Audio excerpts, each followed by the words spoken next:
Les forces armées de la République démocratique du Congo condamnent avec véhémence la campagne séditieuse concoctée dans des officines rétrogrades, mieux connues,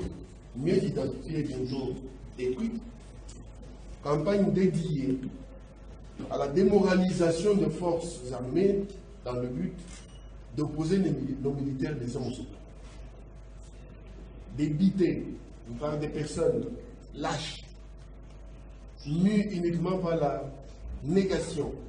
des valeurs apolitiques, républicaines et nationales qui sous-tendent les forces armées. Ces inepties irréfléchies visent à déstabiliser la République démocratique du Congo, oubliant que apolitique, nationale et républicaine, les forces armées de la République démocratique du Congo forment un tout inséparable, un maillon indissoluble, un corps bien huilé, tout dévoué à la stabilité et à la sécurité de notre pays. Dès lors,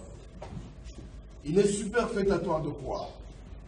et d'admettre qu'un seul officier intellectuel nationaliste, pétri de qualités morales, un citoyen plus que d'autres citoyens, choisissent, tout en reconnaissant les difficultés de la République démocratique du Congo, de les porter sur la place publique, tombant de ces faits dans l'indiscipline et dans la violation de consignes telles qu'a tenu à le rappeler le chef d'état-major général de nos forces armées lors de sa causerie morale du 28 octobre à la parade militaire du camp Kokolo. À cet effet, les forces armées tiennent à préciser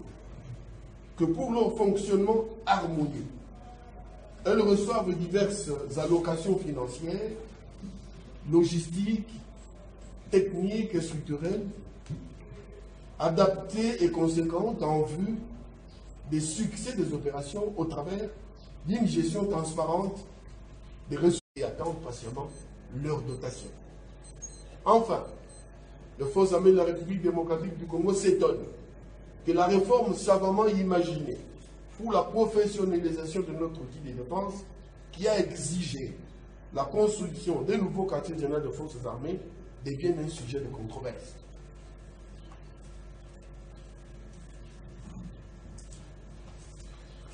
La vétusté du bâtiment. Nous recevons aussi à l'état-major général. Les uns vous ont déjà dit, nous ne sommes plus ici, nous avons été chassés. Nous sommes à l'état-major général dans cette salle de réunion, la célèbre salle de réunion de l'état-major général. Donc la vétusté du bâtiment actuel abritant le quartier général des forces armées, ainsi que le nombre de plus en plus important des cadres militaires œuvrant à l'état-major général, militent en faveur d'un nouveau quartier général. C'est même le souhait de la population congolaise qui souhaite voir le FARDC doté d'un grand quartier général digne de ce nom. En 2009 déjà, l'état-major général avait reçu une mission de rechercher, localiser et proposer un site pour construire un nouveau grand quartier général en dehors du Mont Ngaliema, site présidentiel. En 2014 également, le DAIPN, le terrain CPA et le plateau de Bateke avaient été retenus puis rejetés par la commission ad hoc créée à cette fin. Dans la même feuille de route de la réforme de notre armée, figurait en bonne place la construction de nouvelles infrastructures pour les forces navales, les forces aériennes, les services de communication et d'information des forces armées, les services d'action sociale et le corps de santé de nos forces armées. Déplacé aujourd'hui,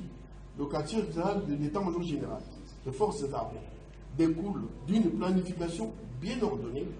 et conforme à la montée en puissance de notre outil de défense. Face à cette campagne séditieuse, les forces armées de la République démocratique du Congo appellent tous nos vaillants combattants à demeurer unis, disciplinés comme toujours,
Comme vous le savez, le ciel sociopolitique est très nuageux, la crise est là. Les pasteurs que sont les évêques, dans le cadre de leur mission prophétique, ont pris leur bâton de pèlerin pour voir les grands acteurs sociopolitiques de ce pays,